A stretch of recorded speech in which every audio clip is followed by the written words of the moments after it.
The sun hung low over the frontier town, bleeding orange light through the dust that never seemed to settle.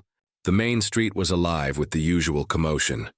Wagon wheels creaking, horses stamping, townsfolk bartering, gossiping, and shouting over one another. Yet beneath the bustle there was a harshness in the air, the kind that belonged to a place where mercy was rare, and cruelty often passed for entertainment.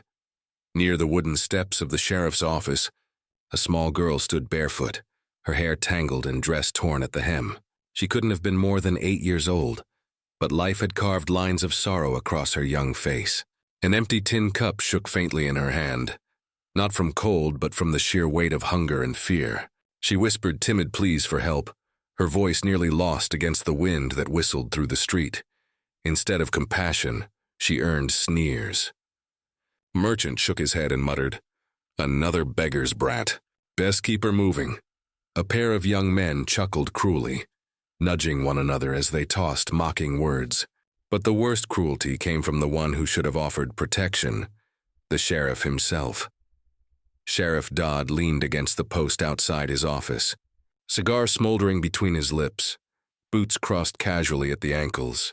His badge caught the fading sunlight, gleaming like a symbol of authority, though his grin betrayed nothing but malice. When his cold eyes landed on the girl, he let out a bark of laughter. "Well, look here," he drawled loud enough for the gathering crowd to hear. "The little orphan thinks she can buy herself supper with puppy dog eyes. Ain't no one here soft enough to waste a good coin on the likes of you." The girl flinched, clutching the cup closer to her chest. The laughter rippled through the bystanders, cruel and sharp, feeding on her humiliation. Tears brimmed in her eyes, sliding down her dirt-smudged cheeks. Yet she stood frozen, as though running would only prove their mockery right. The sheriff flicked ash from his cigar, smirking wider. "Maybe you'd fetch a better price sweeping out the saloon. Or better yet, the pigs out back. They might take pity on a scrawny thing like you." The crowd roared with laughter. The girl's lip quivered. She lowered her gaze, too ashamed to meet the eyes of the people who once knew her parents but now saw only a burden. In that cruel moment, the town revealed its heartless face, a place where justice wore a badge, yet showed no mercy to the smallest and most vulnerable. The little orphan's name was Clara, though few in town bothered to remember it.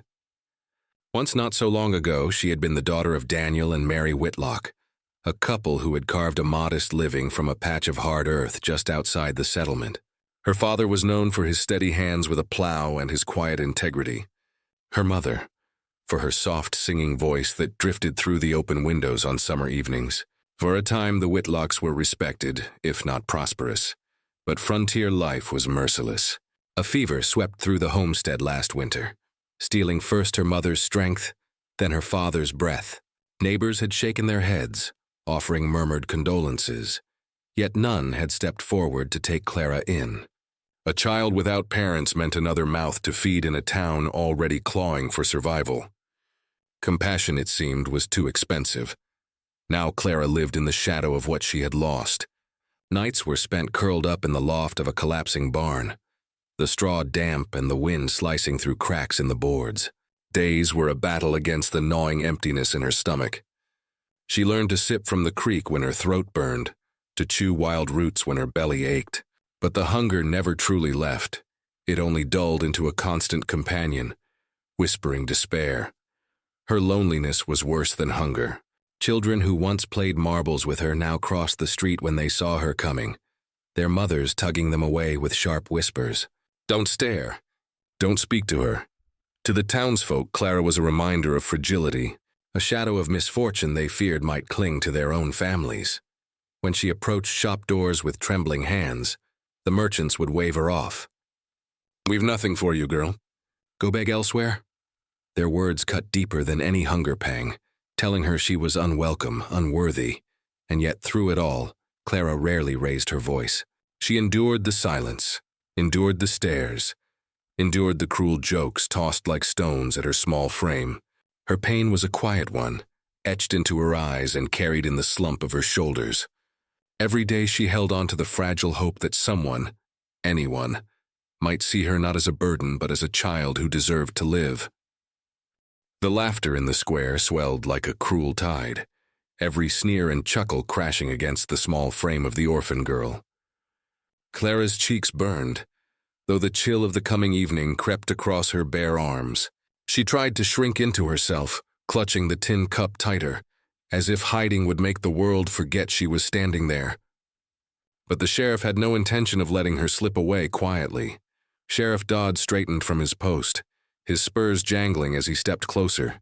Each heavy footfall struck the ground with purpose, and the murmurs of the onlookers hushed in anticipation.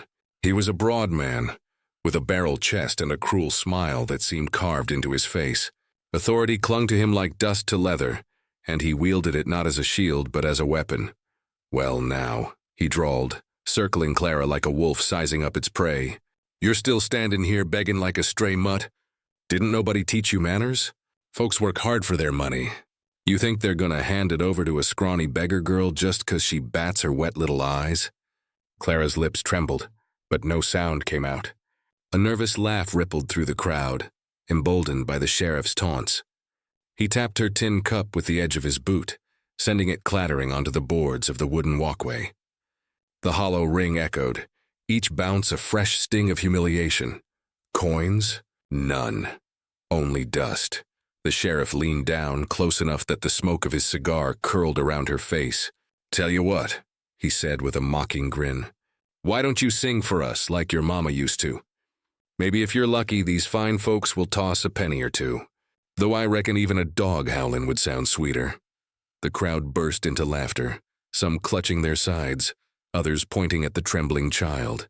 Clara's eyes flooded with tears, but still she stood frozen, her tiny fists clenched at her sides. The moment stretched, cruel and suffocating. The sheriff straightened again, puffing on his cigar, his voice booming above the laughter. "Face it, girl. Ain't no place for you here. Best crawl back to whatever hole you came from." The cruelty reached its peak, an entire town united in laughter, with their lawman leading the charge. And in that suffocating moment, Clara's world seemed to collapse around her. From the edge of the crowd, where shadows stretched long in the fading light, a figure stirred. He had been watching quietly, hat pulled low, dust clinging to the worn leather of his coat. His horse stood tethered nearby, a strong bay with tired eyes, as if it had carried its rider across miles of harsh country. The man was a stranger to most in town, an outsider who kept to himself, trading supplies at dawn, riding out before noon. But when Sheriff Dodd's laughter rose over the broken sobs of the orphan girl, the stranger's jaw tightened. He stepped forward, boots striking hard against the boards, the kind of sound that made heads turn even before faces registered who it was. The crowd fell into a hush, their laughter choking in their throats. The cowboy stopped a pace away from Clara, his shadow stretching over her small form. He bent just enough to lift the fallen tin cup, brushing the dust off with a gloved hand, and placed it gently back into her trembling fingers. His voice was steady, deep, carrying the weight of command without needing to shout. "That's enough, Sheriff." The words cut through the silence sharper than any blade. Dodd narrowed his eyes, puffing smoke through his nostrils like a bull squaring for a charge. "And who the hell are you to tell me what's enough? This here's my town, my law." The cowboy straightened, his gaze never wavering. "Law's meant to protect the weak, not break 'em. You wear that badge, but you forgot what it stands for." He shifted slightly, making sure Clara was behind him now, shielded from the sheriff's looming figure. Murmurs rippled through the crowd, low, uneasy. No one spoke to Sheriff Dodd that way, not in public. The sheriff's lips curled in a sneer. "You got a mouth on you, stranger. Careful it don't get you killed."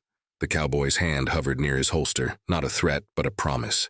"If you're set on drawing iron over a child, then go ahead. But know this, you'll lose more than a fight. You'll lose whatever shred of respect this town still holds for you." Clara peered up at him through tear-streaked cheeks, her small fingers clutching the hem of his coat. For the first time in weeks, maybe months, she felt a sliver of safety. The crowd shifted uneasily, some ashamed, others curious to see how far this stranger would go. The cowboy's voice softened, though it carried the same steel. "She's not your punchline, Sheriff. She's a child, and as long as I'm standing here, she won't suffer another laugh at her expense." The tension was thick, every man and woman holding their breath.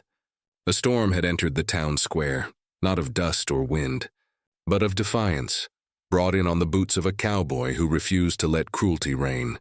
The square was hushed now, the echo of the cowboy's words still hanging in the air.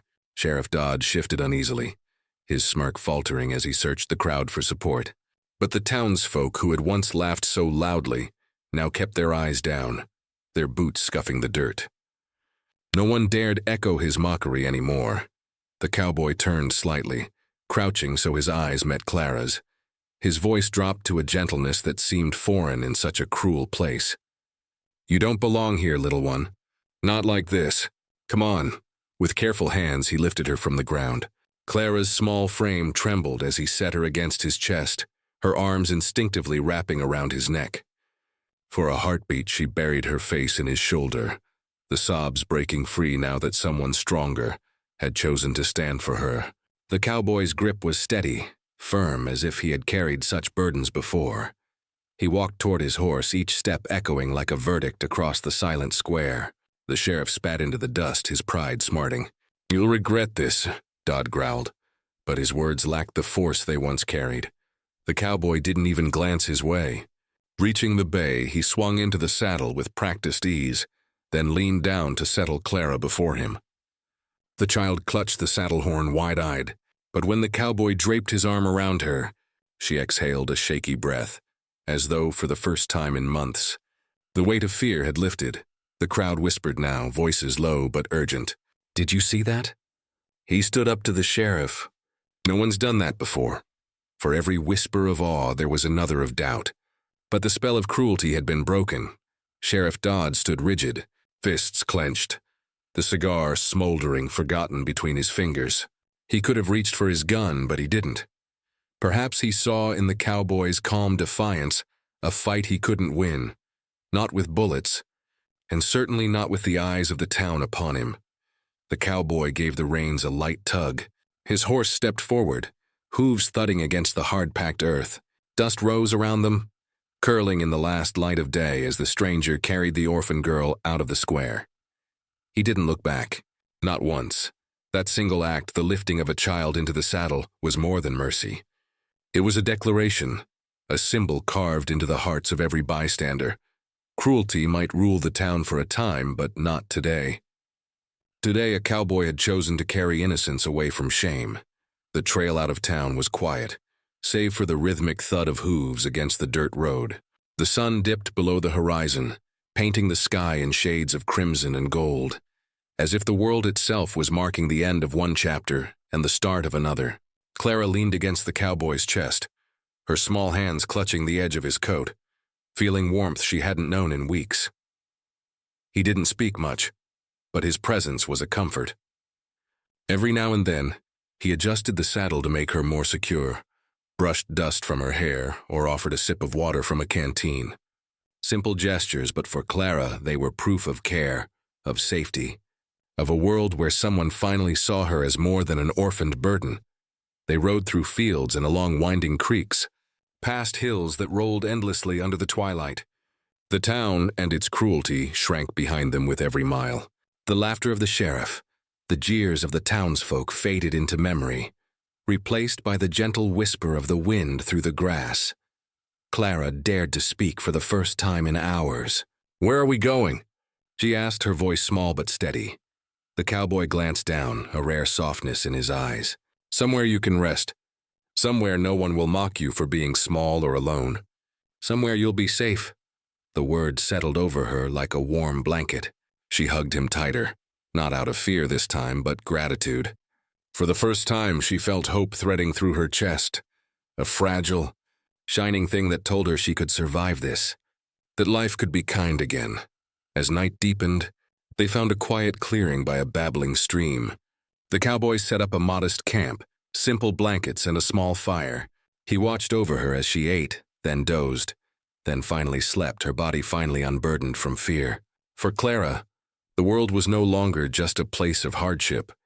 It was a place where someone had chosen to fight for her. And as they rode again the next morning, the town vanished entirely behind them. Not just the buildings or the dusty streets, but the cruelty, the mockery, the endless loneliness.